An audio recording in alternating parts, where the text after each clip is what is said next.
All right, Pastor. This is a joke.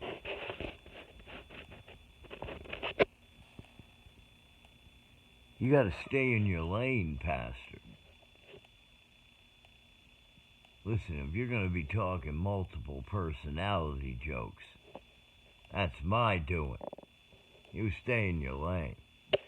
Ah! Oh, Pastor, I'm in a million places, but as always, but I got such a kick out of that. I want you to know that when you went through the whole list in the beginning, or you Wheel of Fortune, or Jeopardy, and on and on, I'm just, I could really, with a polygraph on, answer yes. I just could. And when I saw that car, I tried. I don't know how to do this stuff. I couldn't enlarge that frame, but that's the exact type of car I would drive. I thought bumper stickers were the greatest thing in the world. I don't know if you'll be happy about my favorite bumper sticker, but seeing you're my sage and friend and all the good things that make me open to you. Question authority. That was my favorite. My second favorite, I think you will love. It came out in the 80s. In my simplified historic understanding, the drugs of the hippies, so we're going late 50s, boom, early 80s, was marijuana and hallucinogenic drugs.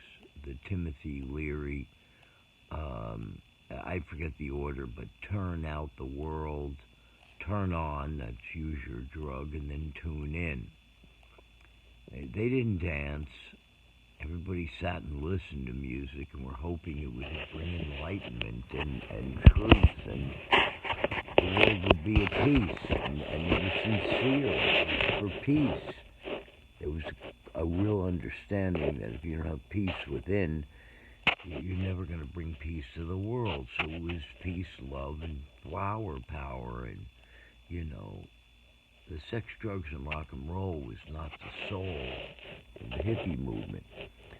But by the 80s, all the hippies had babies at Woodstock, so to speak, and now all their ideals, there's babies crying and diapers to be bought and bills to be paid, and no one's peace-loving anymore.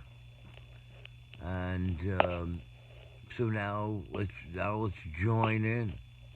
Forget that whole thing about don't trust anyone over 30. No way. Listen. Anyway, the point is that they said, well, listen, let's join capitalism. And in the 80s, the drug became cocaine. And it was the purpose of getting ahead, like, what is that, performance-inducing drugs, or I don't know what that's called. So the issue is, I hated this. This is the one I hated the most, I should say. I most hated was, he who dies with the most toys wins. Wow. That isn't the absolute antithetic of the golden calf and the utter complete opposite of Jesus. I don't know what is. But anyway, so my identity, I choose not to belabor it. I've been too open with you.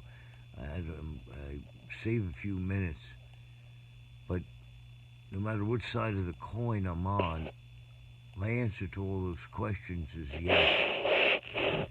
And it's very disheartening. But that's my identity. All of them. Who am I? I've told you before. It's just a phrase I coined, texting somebody in the last few years, and I've been using it ever since. I'm the many me's. That's it. Big E's, little E's, throw in a Z, another E, the many me's. So it's very bizarre. But anyhow, to lighten up, first of all, I'm glad to see the ladies back. And anyway, it was that praise and worship is everything you say it is. Those people are not there to perform. They're there to be humble instruments to prepare everyone for what God is going to say. Get their hearts quieted, in tune. Wow. Anyway, the missionary, guess this isn't light,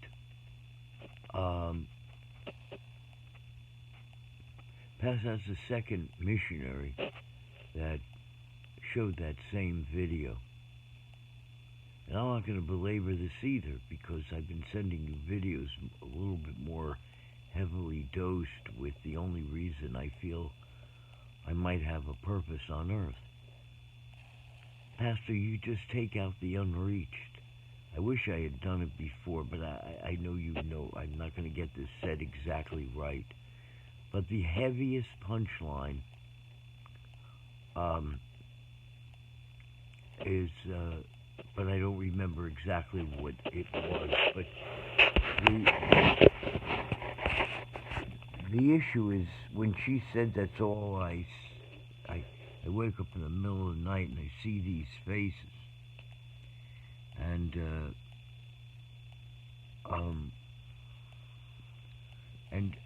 I don't know, I'm not saying it right, but I hear whatever they said, the cries of the unreached. I hear the cries of the lonely. And I hear the cries of the unvisited, but it was, I don't know what word they used. They didn't use cries.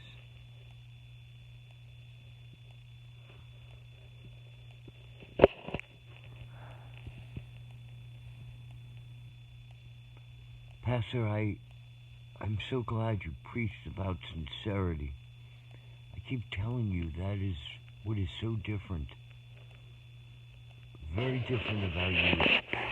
And I'm so glad you're the shepherd of that flock. I'm just glad. Because you are such a unifier. And Pastor, you said 4 or 5 times today, separately, like just use the word sincere. The lighting is bad, Pastor, I'm sorry.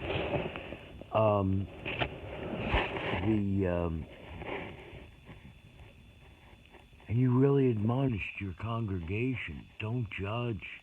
We got to be prepared for these people that are going to be confused. Don't judge. We need to raise up compassionate people. Don't judge.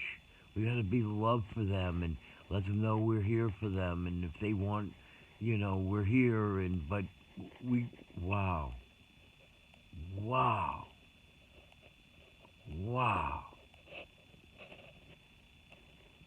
That's just astounding. You're not going to listen, all this evil's going on and we need to get a little further away and make sure our standards are, because we don't want to be impure. No, you're going, listen, we're light. This is darkness coming into light. That's okay. That's we're the light. We put out darkness. We put away darkness. So the reality is that no, we just gotta love these people. And I'm, Pastor, again, the intellectualism is so not. It's vain. But when you talked about Saul to Paul, and, I laugh so much. Oh no, I ain't going to see that guy. No, I love Jesus, but I ain't laying hands on him.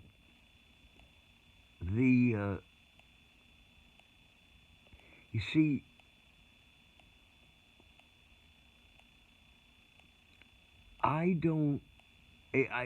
some of the things I'm tossing around in my head is that, see, my perception, please, you heard that, my perception, is that in the central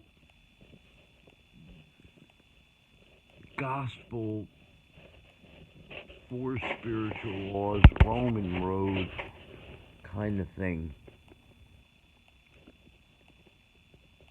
you see, it's usually like you're just a sinner. You're doing all this ricky-laka-looky. And you gotta get forgiven. But remember, Saul was whatever Saul was, exalted one or whatever his name was. And he talked about in Corinthians the sincerity of his ministry, that it wasn't showy and lippy and dop-a-doo, which is what I always tell you about you. You. Ha ha ha. And anyway, so he was saying, listen, we're just humble. Like, so Saul was like, an upper middle class, very religious. And now what he's trying to say is that all that's bad. And I think about Jesus, his entire congregation was the poor. And he tore down any of that religion. And he said, listen, you got to be loving, not religious. I think that that's the message. I could have been a big shot, meaning Jesus, in the temple. But no, that's not God. It's just BS Malika-doopy. So the issue is it's very vain, it's very egocentric, it's very, I have power and I have fame, so to speak. Don't pray like the Pharisees, like, they like to show their tithes, or putting a little money in the Poochki box, which was for the poor, and versus the widow's mite. So it was in his humility. And I also believe that the Sermon on the Mount, and remember, I'm just hypocritical. I hate this about me. Like, really do. But, you see, I think whereas he was the murderer, and he had the power, he was the Nazi,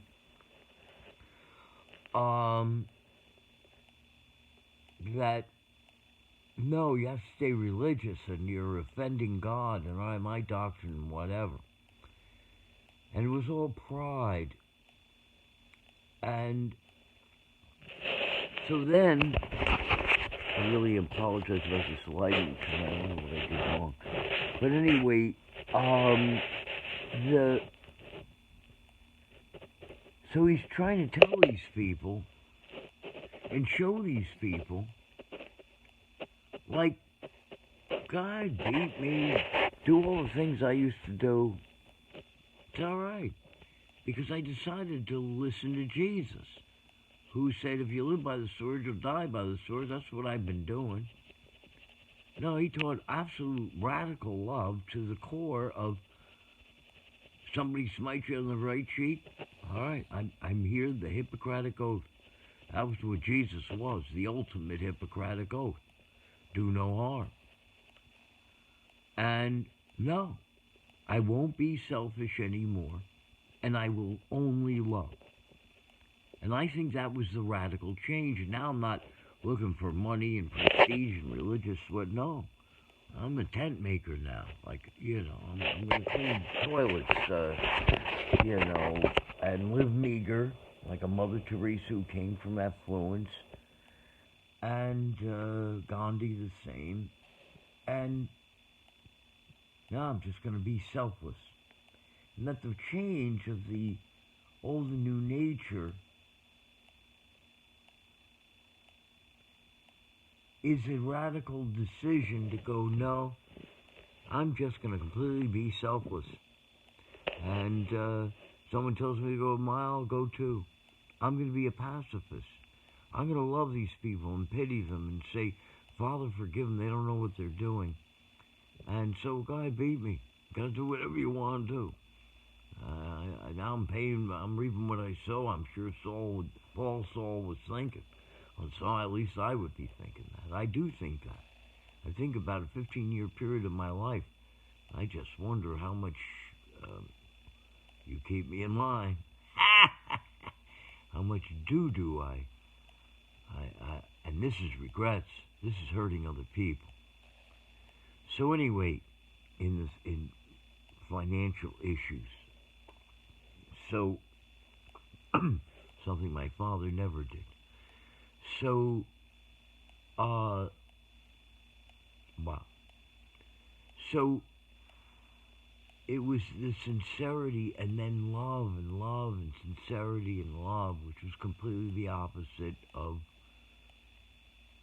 where Saul was. So anyway, I don't know, whatever. I just was wakazoo to me. But anyway, the ARA, that's that woman, the Awareness, Responsibility, Action, ARA. And I'm trying to figure out with my ridiculous intensity of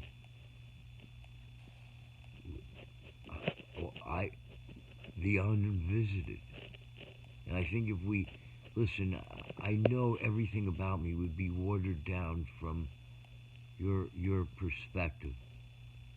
But I just can't imagine if it was just about, if companionship is truly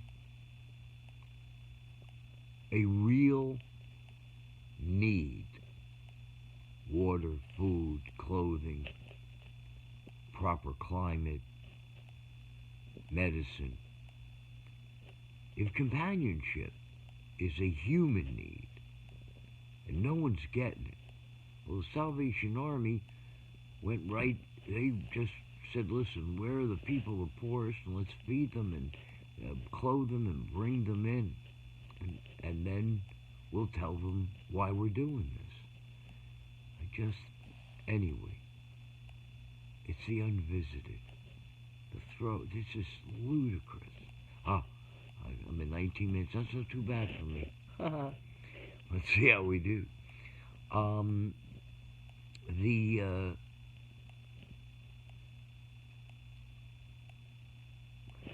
Very personal, Pastor.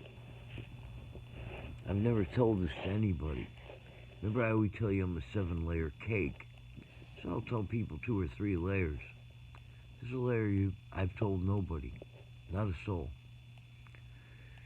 I really think about names as well. And I can't go through a whole Bakazamandikipaha. I can't.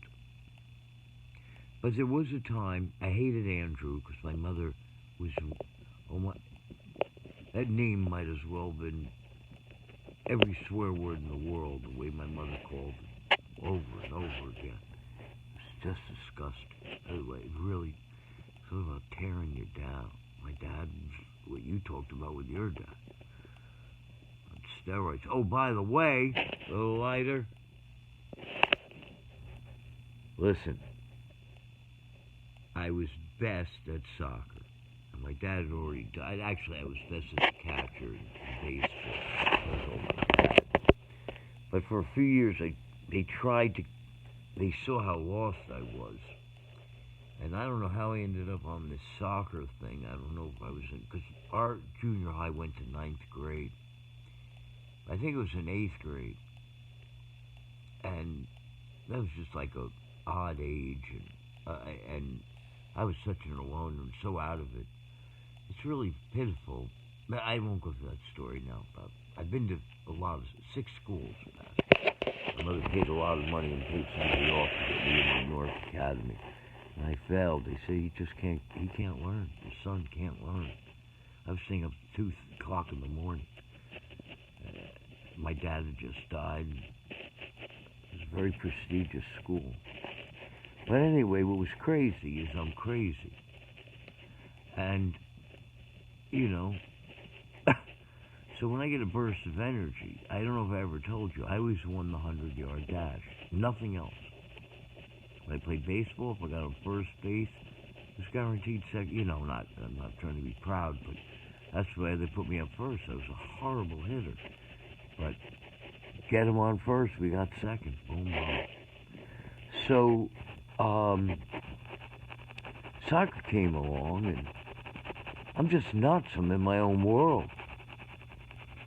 And they put me into the back in defense because they had to put me in. But I didn't really understand that the fullbacks and the defense has to stay and offense can stay, and I didn't understand any of that.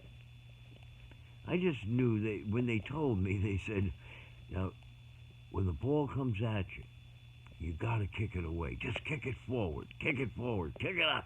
Get it out of that guy. I'm a crazy guy.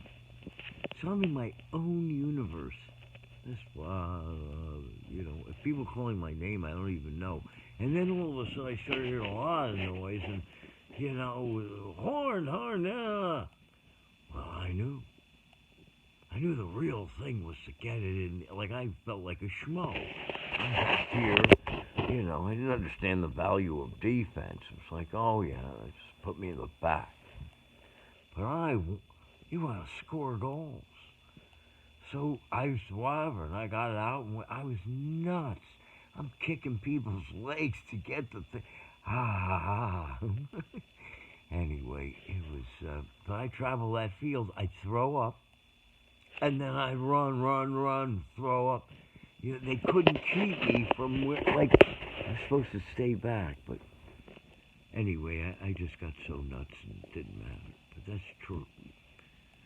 So, but anyway, I lost wherever I was, which I think was more important. I think it had to be, but personal names. So anyway, I hated Andrew, and if my mother was in a good zone, she would call me Drew. She didn't want me to be Jewish. It was a real big deal to her. And it was understandable, if you know about McCarthy and that whole time. Anyway,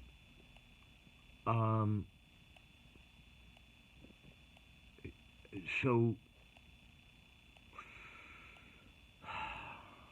my mother wanted to assimilate. She didn't like religion of Judaism. My mother was a very secular Jew from very secular Jews that were about the golden calf only. That's what was so strange, because my father was such a religious Jew, but he really loved God. It was not, he didn't have to go to Saul Paul right off the bat. But anyway, 2 names, now I am rambling. So, there was a time in my life, I let everyone know I was Drew the Jew. That was important to me. That was very bizarre. But anyway, it was funny in many ways, and made up a rap one time. Hi, my name is Drew the Jew. All right, I did. My daughter quoted it back to me one time, just a few years before she died. We were laughing our heads off. I said, "How do you remember that?" So, and then Screwy Drewy with Turn a Frown Around. My artwork I call Stu Art, which is my middle name. But when I completely hated everything I did with Turn a Frown Around, hated it, because I knew it was 80% meringue. It had become the Screwy Drewy show. And I'm not going through any of that right now. Point is, I hated it. I was way too sick. I couldn't hide, and I'm 7 years now in this utter meltdown. But to get all the impurities out. That maybe I'm not buried to die. I was buried to be planted. So that whatever has to happen to go Zuzu. And I'm going to say it, Pastor, I am an effing piece of shit. I am. But I do have this burden, and the burden lines up with the goodness of God. It does. Strange. Anyway, so now I want to get as far away from Drew and Screwy Drewy as I can. Now, even though it is 100% true that my dad would, at different times, but it wasn't always, he was the only one who called me Avi. And I love that. I had a secret name. I didn't really understand that it was the Yiddish slang, for Avraham, which is the Yiddish version of Abraham. All I knew is Dad calls me Avi, and I liked it. I said, I don't know, Avi. I just liked it. Secret name with Daddy. So I wanted to get as far away from anything I was 7 years ago. I just started telling everyone my name was Avi. Avi, Avi, Avi. But what I'm telling you that I told nobody.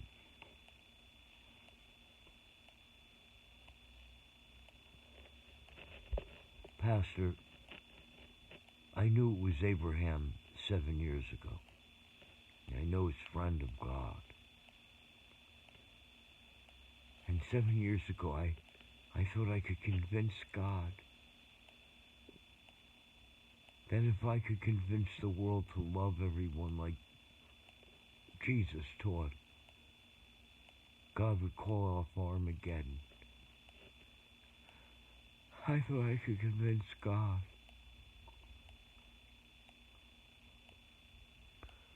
I couldn't.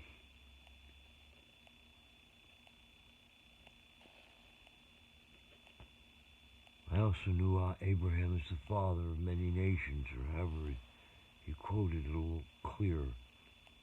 The father to all nations, or something. And I've always had this even Dr. Gregory would always say to me, Avi, think globally, but act locally.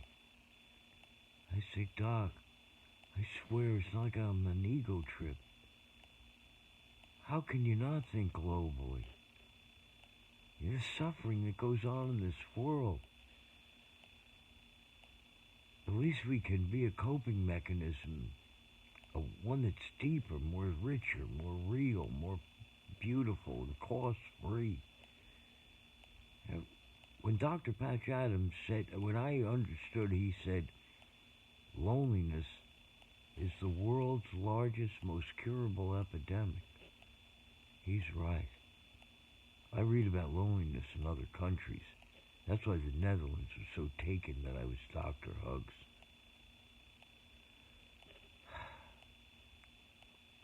I don't know why I went there, and I don't. Oh, the obvious, the name change. Anyway, all right, there it is.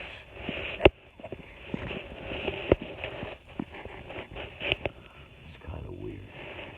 Anyhow, now it's 30:30. That's pretty groovy.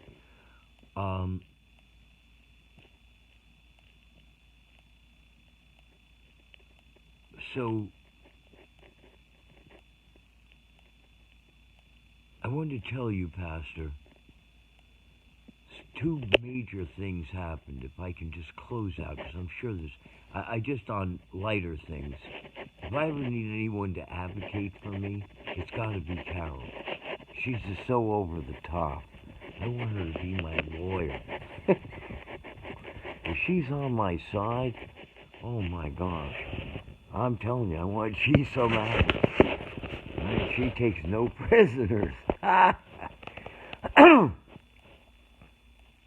woman today, which kind of goes, I think, with where I was going, because now I don't remember.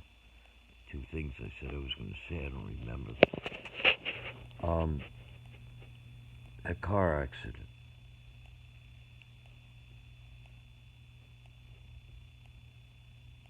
It's just bad news to me, Pastor. Because my real vision statement is God would end suffering.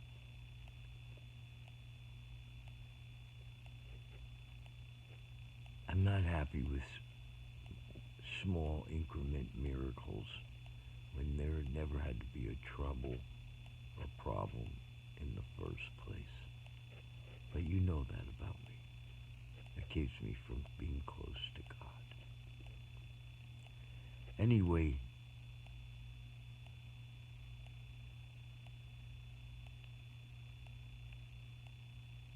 I don't like the concept.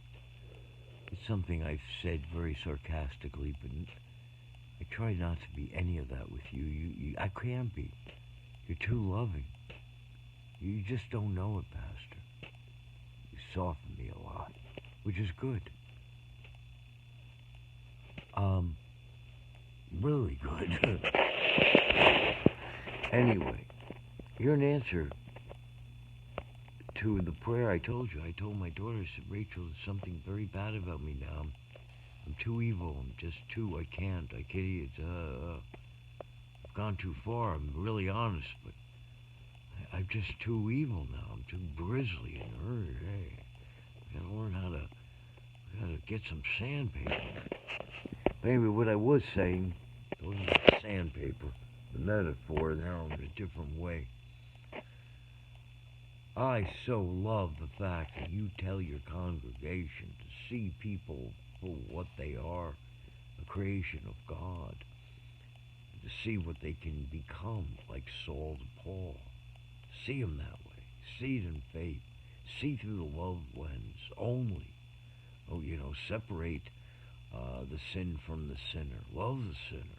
You get like A+++ in that sincerity, and it's beautiful.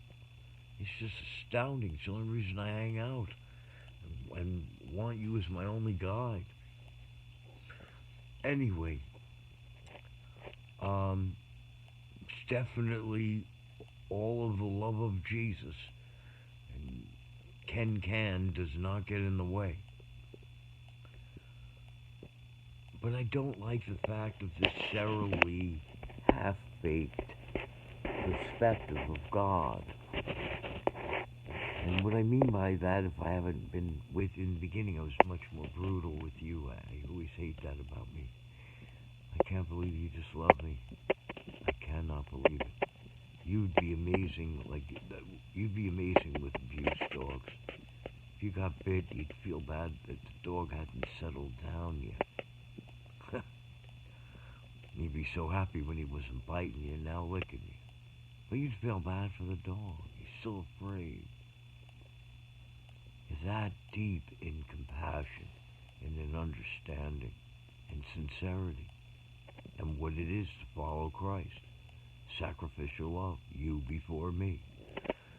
Well, it's the only thing and people are unfair. That I think I mentioned it before, but if you ever Googled Mother Teresa's Love Them Anyway, that's all you have to Google. Mother Teresa, Love Them Anyway. That's a poem she wrote for her sisters who were really PO'd at the people they were helping because they weren't grateful enough or they didn't listen or greedy themselves.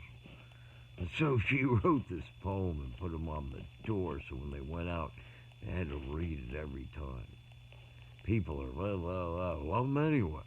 And people are, well, do it anyway. Astounding. That's you. That's you. That's you. You're a bop bag. When I was a kid, they had this loving, adorable clown. You pushed it down, but it had loving arms to hug you. You pushed it down, came back, and always smiled.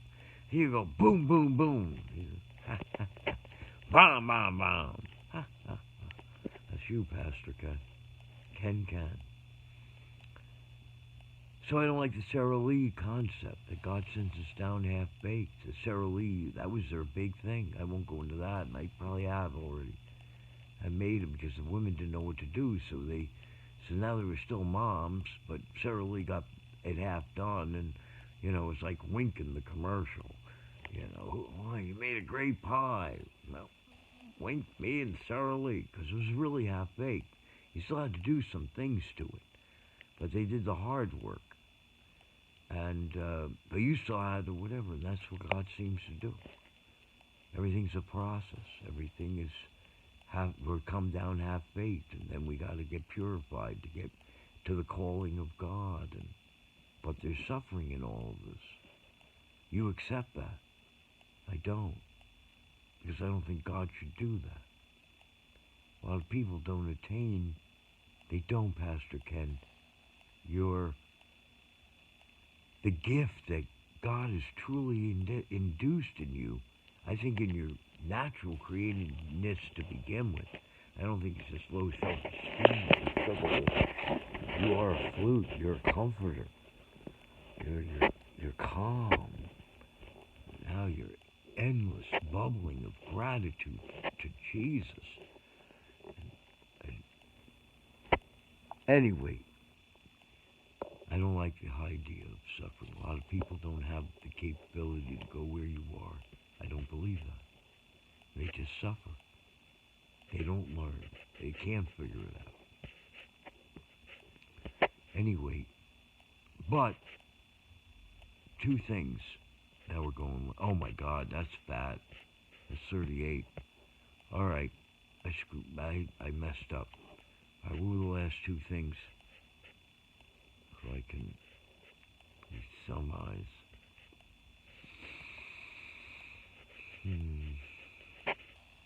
No, I'll wait on that. And it's deep, but another time. And I don't know. Pastor, I'm sorry. It's 38:38 though. That's 11:11. That's time for me to go do. There's just one other. Somebody else spoke that. I love those kids. I love that. Is that the youth pastor? She looks different. Is that the same one that preached? That Rachel? I'm just curious. She just looked different. But anyway, I love her spirit. It's very non-showy. And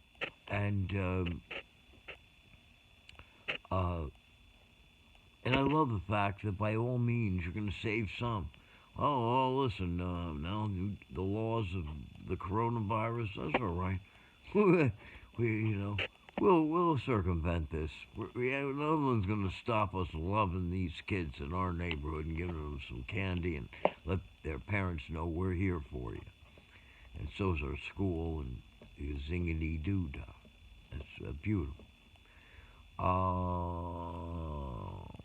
But the kids, and we'll end with that. Pastor?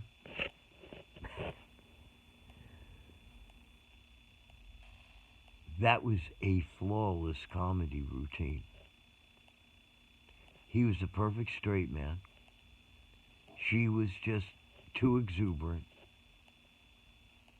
It was perfect. I don't know who staged that. I don't know who wrote it.